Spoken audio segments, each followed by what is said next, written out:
We're on week 8, section 1, Swyk 1. We're talking about series. You might be saying, what the heck's a series? A series is when you take a bunch of terms and you add them together. Sorry, I said the word series, and my phone just lit up and thought I was asking for Siri to do something. That's weird. Now, a series is when you're adding a bunch of terms together from a sequence. Once again, my phone is doing all kinds. I think I'm going to have to shut off my phone.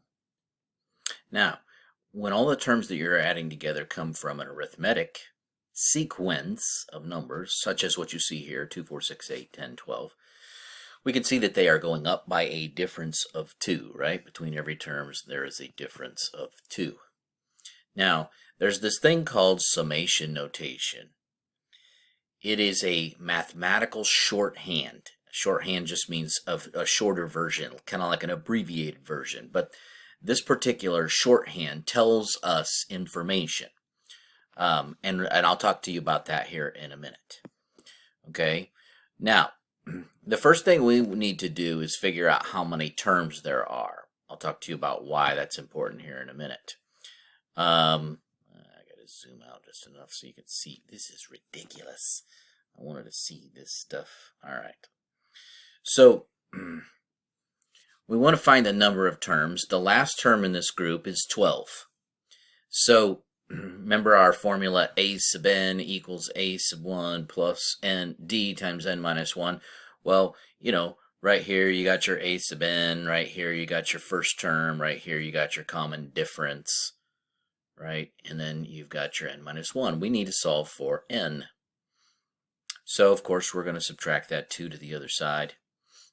I would hesitate to tell you to distribute the 2, although that's going to work if you choose to do that. I personally would divide the 2 and get it to the other side, therefore giving me n minus 1 equals 5. So now we know that by adding the 1, we would get 6 terms. This particular group of, now you might say to me, Mr. Staley, I can count. Well, what if there's 1,000,000 terms? Are you going to count then? I don't think so. All right, now, the number on the bottom, okay, so this shorthand notation, this is called an index. So that index, n equals, sometimes they use I. You can use whatever letter you want. Commonly, they use n a lot. N equals 1. Now remember, that is just signifying that we're starting with the first term. At the top of the Greek letter sigma, this is the Greek letter sigma. It's the capital Greek letter version of that, is the stopping point. So we just figured out that the number 12 in this group is the 6th term. So we're starting with the first term and we're stopping with the 6th term. Inside the parentheses sitting next to this capital Greek letter sigma will be an explicit formula. Now we already know that this is going to be arithmetic, so we want the arithmetic explicit formula. Not bad, we already know it, right? And I'm going to write it over here, 2 plus 2 times n minus 1. Now, why am I writing it over here instead of in the parentheses? That's because Math Excel wants you to simplify it, okay? They're not going to accept if you put in those parentheses, 2 plus 2 times n minus 1. They actually want you to distribute it, get your 2n minus 2, and then add your like terms in the first term and the last term, cancel each other out.